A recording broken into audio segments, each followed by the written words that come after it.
But without further ado, we are going to bring to you Sarah Swain. Sarah, how are you doing today? I'm doing great, and just listening to your introduction of me and the introduction of your show, I'm inspired. You've inspired me. I feel like we have a real lack of inspiration in our lives these days in this country, and I think it's important that we all seek that in our lives. It is so important, Sarah. Let me tell you, for too long, one of the narratives that we have is that we have to coalesce to some non-existent status. We have to somehow be we have to kind of cater ourselves to a group of folk that, I don't know. We have to temper the things that we say. And what I've told people is, you know why Republicans win? Because they're strong. Or not that they're strong, but they give the implication or they give the semblance of strength. But really, they're weaklings. Their policies only support their masters, and their masters is a plutocracy. The grassroots is who supports you. And if the grassroots know you're going to be there, they are going to be there for you. Well, I hope so. And ultimately, when I had to sit down and as the days were drawing near where I had to make a decision and get in my car, drive to Topeka and register to run if I was going to do that, I really had to think about, as someone who does follow politics, as someone who is appalled watching the news, like many Americans, I can barely stomach turning on the news. Even looking at it online is really hard for the average American right now, based on what we have going on in Washington, and really what we have had going on in Topeka as well, as you mentioned in your opening. So, the thing that I keep saying, and I keep saying it because I really believe it, the voters are going to have some very clear choices come November. The days of, all the candidates are the same, it doesn't really matter who you vote for, those days are over, and those days really came to a screeching halt when this country elected Donald Trump. So I'm proud to be a progressive. I'm proud to be a progressive voice in this state.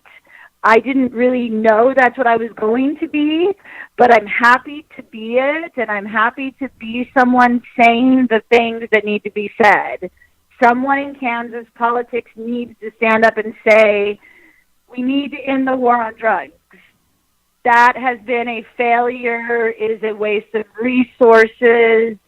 It decimates communities. It's a lose-lose-lose equation in my book, the war on drugs. We need politicians that will say these things. It's time for us to legalize marijuana in Kansas.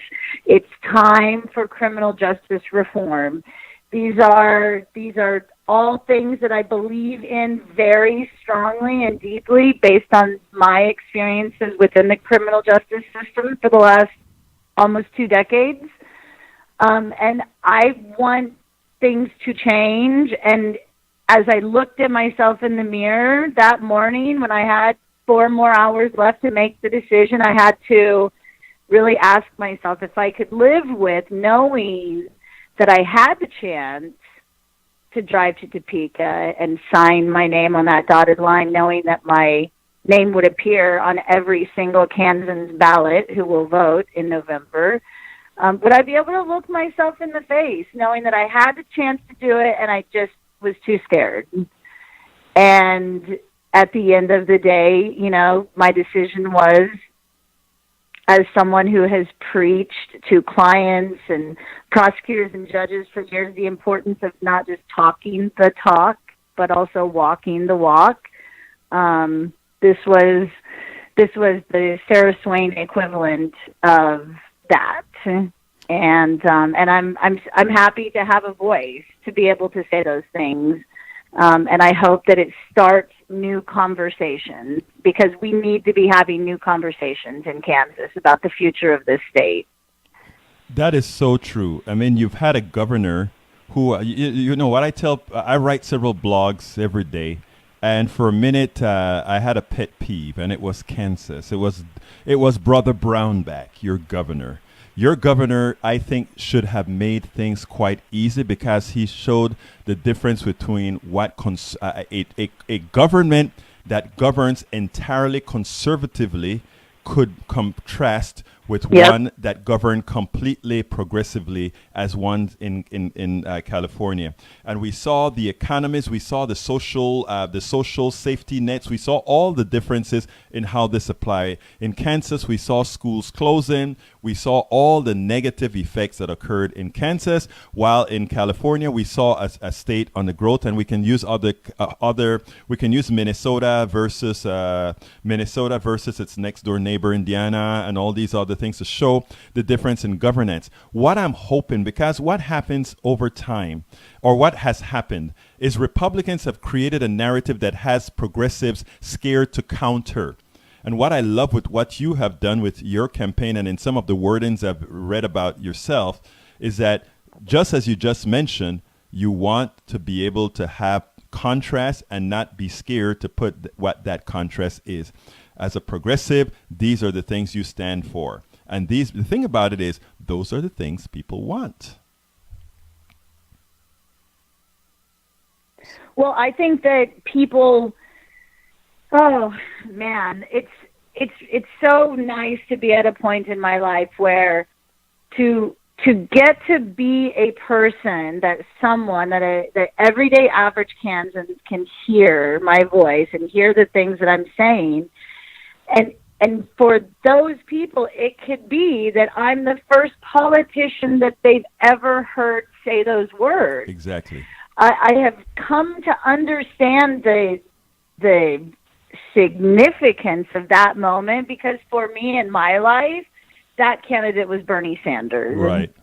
And at a moment when I was becoming totally disillusioned with politics and how there was very little difference between Republicans and Democrats, I finally heard a voice that inspired me, that moved me, that got me to take my daughter and stand in line for hours so that she could hear Bernie Sanders speak when, she was really too young to understand what was going on. But the importance of that wasn't lost on me. And today, the importance of me now getting to step into the shoes of being that candidate that can say these things, like, it is time to legalize marijuana in Kansas. Sick people need to have access to their medicine. People need to be able to treat these children with seizure disorders and these very life-threatening, disabling diseases with the safest medicine that we have. And I'm excited, I'm happy, I'm proud to get to stand up and say those things.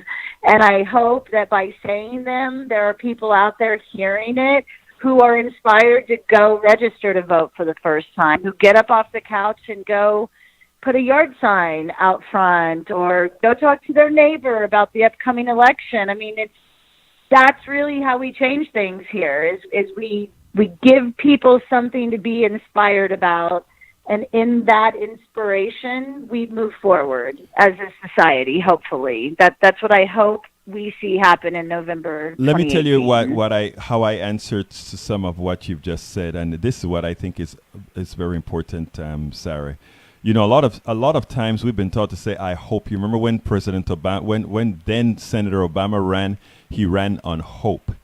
I said that is great to run on hope. I don't want to run on hope anymore. I want to run on, or we want to run on what we will make happen.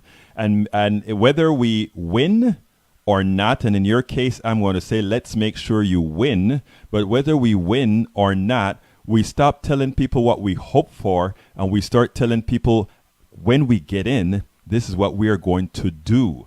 This is what we are going to do. And for those who try to prevent us from doing it, we will have our posse ready to tell you what needs to be done. Because I think if you take a look at how Republicans have operated, I mean, that's just how they operate. And the reason they're able to operate that is because they have no pushback. We hope, we ask, we are civil. I'm not saying to lose your civility, but we are overly civil. We don't do this because it's beyond the norms. I am a blogger. I call myself an activist, blogger, activist, journalist for one reason. I said the old paradigm doesn't work anymore. He said, she said doesn't work anymore.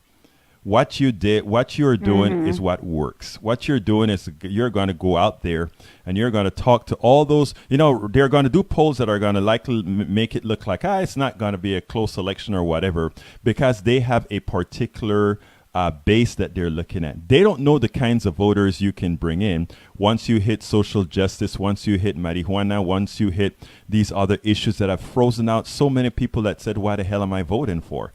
There's nothing in there for me. You are right. liable to bring a whole group of new voters in. And I want to bring up something about that, Sarah, because this is a touchy subject. There is something that you did, and I'm coming to the phone lines in a minute. There's something that you did. There's a poster that you had in your office, and I don't want to make a big thing out of this so that somebody can take this video and try to cut it and paste it to somehow make a TV commercial in a particular way. So I want to do it this way. And let's watch the way we say this, specifically because of how these guys love to cut up different interviews. But here we go. In your office, you had a Wonder Woman poster, and the Wonder Woman poster had a lasso around a cop. And for that, not only did the right wing go berserk, but even our party wanted you to quit the race because of it. The weaklings. I don't want to call the other word that I would call them. First of all, I'd like you to give a quick, not a whole lot, because I don't want a lot of your voice on this, but give me a quick characterization of exactly what you were trying to do with that narrative. Well, the first thing that I feel like it's important to say is that the Democrats actively sought to convince me that I should not run for office as Attorney General. So that happened before the deadline. I received a phone call. And when I got off the phone with that person who was with the Kansas Democratic Party, I thought to myself, wow, this is politics. This is how it works. It's rarely about the right candidate. It's rarely about the most qualified person. It's about who knows who and who's owed what. And obviously, that's not me. I'm not a political figure. I've been a criminal defense attorney for the last 17 years. So the Democrats doing what they did came as no surprise. And I believe that the Democrats denouncing my candidacy had little to do with a poster of Wonder Woman in my office and much to do with me being someone that is not going along with the plan. Right. The poster that hung in the front of my office is a poster that I had made. Over the course of time as a criminal defense attorney representing thousands of people, at some point, some of my clients started sort of referring to me as Wonder Woman, and I have Wonder Woman images up around my office, and my car has a Wonder Woman license plate. And so the image that I had made is of Wonder Woman using her lasso of truth, which is wrapped around this police officer who is lying on the ground. And if you look at the poster, because I had it made, so I know every square inch of it. You see that there's a gun and some shell casings laying on the ground next to the officer. And that's because at the same time that I was seeing a lot of police corruption in various cases that I was doing, some very high-profile cases I was doing, and I was unearthing a lot of really troubling information about police officers involved in these cases. And then at the same time, we had this outpouring of police shootings around the country. And, for me, what that poster symbolizes is that there is no point in time where it is more urgent for a police officer to tell the truth than it is when they step into a courtroom to provide testimony about some investigation, some interview, some evidence they've collected. And it's only when we have criminal defense attorneys who are basically the last line of defense against police officers who will get on the stand and lie. The only weapon we have at that point is the truth. And cross-examination and vigorous cross-examination of police officers, which is something that I have become known for throughout my career, is really the tool that we have. That is our lasso of truth. So that is the origins of the poster and the meaning behind it, the story that was told about the poster and the various allegations about me. I paid very little attention to because they were so far from the truth that I didn't feel like it was something that I needed to spend a lot of time responding to. Excellent. Now, let me ask you this. Are you telling me, and I'm curious here, that the establishment Democrats were trying to get you to leave the race even though there was not another candidate running as a Democrat? That's what I'm trying to tell you. Now, does that make any sense? Doesn't that sound like a quid pro quo with even maybe with Republicans? No comment. I don't have any explanation for exactly. it. I mean, that would certainly be a logical conclusion that someone could jump to. Exactly. So we're talking. I'm not someone who has political connections. Exactly. I don't. That's an unfair question because you can't possibly know the answer, nor can I. But I can assume, I can speculate, and I can actually say it without it affecting me politically. So I mean, what I'm saying. Let me just tell you about the police officers and so forth. There are good police officers out there and there are bad police officers out there, and that there's a Wonder Woman that will go ahead and ensure that the bad police officers are found out to a large segment of Kansas, to a large segment of this population. That is exactly what we want. We don't want the sanctity of doctors. We don't want the sanctity of cops. We don't want the sanctity of anybody. We want good people to be rewarded and bad people to be put away. And there's nothing special about police officers that should make them any better than any other profession out there. Just like we can go after doctors, lawyers, and everybody else, we can go after bad cops, because you know what? There are a lot of them. And myself, as a person of color here, I can tell you that I have seen the difference in how police officers treat and how they do with folks. So let me tell you, that stance alone, not an attack on any particular profession, but just seeking truth. Folks knowing that they have a Wonder Woman doing that is good enough for you to gain a hell of a lot of votes and probably bring in voters that otherwise would not vote. So please keep up the good work on that. Now, before we go any further, because we're going to go just a few more minutes and ask you, tell our audience first of all, in bullet points, what do you stand for? Well, I think one of the main agendas that I have is criminal justice reform on practically all levels. Obviously, we have never had in Kansas an attorney general who was focused on criminal justice reform. So I think it's kind of difficult at times to come up with exact ideas of how that would or could be implemented in practice, but certainly just some issues that I believe in wholeheartedly are, without a doubt, I believe that we should end the war on drugs in the state of Kansas. I think we should do it nationwide, but obviously what I'm running for is Kansas Attorney General. We have an Attorney General who last year came out with an opinion that said that he believes that CBD should be illegal.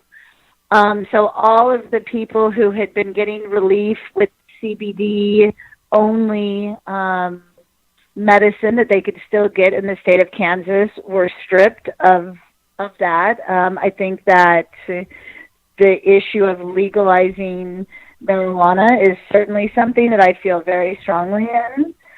I also believe that as part of criminal justice reform, I don't think it's enough to just legalize. I think along with legalizing, we really need to be going back and looking at sentences for non-violent offenders, people charged or convicted of drug crimes. I think we should be looking at ways to get them out early. What do we need to do? What kind of system could be implemented? Our society does not benefit from more people being incarcerated. I will always believe that our society will actually be better the fewer people we incarcerate. And let's use the funds to invest in our communities, to invest in our state, not invest in incarceration. It's absurd, and I think that it is one of the biggest things that we can do to not only be socially conscious, but if for no other reason, let's just do it for the finances of it. The difference in the state budget of Kansas between a state that has legal marijuana and a state that doesn't have legal marijuana it's night and day. It's night and day. And I believe that legalization only benefits Kansans, only benefits the state, only brings in business, brings in people who are tourists, has people drive through the state of Kansas and spend their money at our gas stations instead of driving around Kansas, like I've heard many times people talk about. Let's enact policies, and myself as Attorney General, let's do things that encourage people to come to Kansas instead of driving people away in droves. And anything that I can do as Attorney General to make Kansas a state that is not a place that other people laugh about. I mean, that's not the Kansas I know. It's the Kansas that has dark path under Brownback. Yes. And we have to turn it around. And we have to have some candidates who are out there saying these things that are actually going to do these things when elected. If we're going to move back in the right direction as a state. Well, look, let me tell you, Sarah Swain, we want to. There's a caller on the line. If you want to speak, please hit the number 1, because right now I don't know if you're just listening or you want to speak. And for those that are on Coffee Party Network, Pacifica Network, or on Facebook Live, you can just drop me a line. Those on the otherwise, you can send me however you want. Twitter on hashtag politics done right. Okay, we have line 951. What would you like to ask Sarah, if that's what you're calling in for? You're hot. Hello, this is Mike Harris from California. I'm well aware of Sarah Swain, and I'd like to hear what she thinks she could do as an attorney general, what tools that she would have at her disposal that would help cannabis defendants or ending cannabis prohibition. I know that the state doesn't have an initiative process, but the attorney general basically directs all the other district attorneys. So, what can she add to that? Sarah? Well, I think that's a great question, and I will try to not make this a run-on story, but I really became convinced here recently when I took on. There was a proposal for a large new jail to be built in my hometown. And as someone who has gotten onto this walk the walk, not just talk the talk, when I heard about it, I got involved, and I was a very vocal opponent of the proposal. And part of what I did was go to a lot of meetings with just, ordinary average citizens, and I would stand up and speak my piece about what I believed were some of the problems with our criminal justice system locally that could be addressed that would decrease the population at the jail without us having to spend $44 million on a new jail. And one issue that really struck a chord with a lot of people I talked to was they were horrified at the idea that people were still going to jail and prison for marijuana. And I found it so interesting because as a criminal defense attorney, I'm well aware of that fact. But I'm not sure that the average person who hears all about new medical marijuana laws and new states legalizing, I'm not sure that they really understand how much of an issue it still is and how much it drives incarceration in this country. So, long story short, to the caller, I want to use every tool in my arsenal to dismantle the war on drugs. That's what I would say to you to answer your question.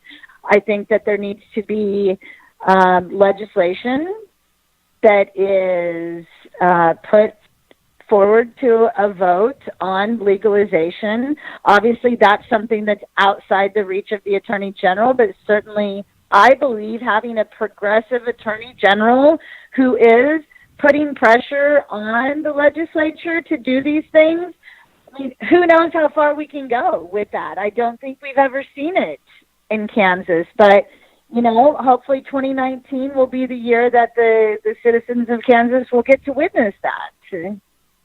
Well, like I'm telling all our audience throughout the country, it is our responsibility to get it done. This morning I was on air at KPFT 90.1 FM in Houston, the Pacifica Network station, and we were doing fundraising for this progressive station, the only progressive station in Southeast Texas, and Texas is huge. And what I try to remind folks all along is if progressives are to win, progressives have to be supportive. If progressives are to win, California is a great progressive state. To the caller, you're going to win your state from top to bottom. It is incumbent upon progressives throughout the country to support the folks that get very little recognition nationally, and as such their opponents are able to use the vast resources of the Republican machine to win. I think this is 1 year. This year is 1 year that we can go ahead, and once those of us, the progressives throughout the country, I think it's our responsibility to get the Sarah Swains and all the other progressives that are running right now elected. Like I said, it is our job. Sarah has done her part. She ran. That is something we've been asked. She ran in a state that many consider very red. We have the teachers in that state now who are protesting. There's teachers in that state now who are fed up. There are a lot of fed up constituencies in that state right now in Kansas because Brownback has destroyed the backbone of that state. Sarah Swain can win if progressives do their part throughout the country and give a helping hand to all of those around the countries in conditions like where Sarah is running. If we do the job, these people will be elected. Forget about what the polls say today, because again, what has happened in this country is the makeup of the people who vote does not represent the values of the people who would vote. Sarah. I agree, and I just want to say to piggyback on to your fantastic comments, I see no downside to a Kansas that focuses on better funding for schools and less funding for incarceration. Absolutely. I don't know how we even got to a point in our country where there's a debate about that. Absolutely not. And if that Public, is your... I'm sorry. Go ahead. I'm sorry, Sarah. I was just going to say, public education is investing in our future, in our children. How we ever got to a point where it became more important in our budget to keep incarcerating people than it did to keep our teachers and our schools fully funded. it's a completely foreign concept to me, and I think that the average Kansan is tired of that. I think they're tired of that narrative, and we will find out in November right now, if they're tired of it or not. Now, I'm going to implore you to do something that is very important, however, in Kansas, and I tell this to progressives throughout the country. Many times what happens is progressives campaign, progressives go to places where they're comfortable, and everything looks good because they're in their comfort zone.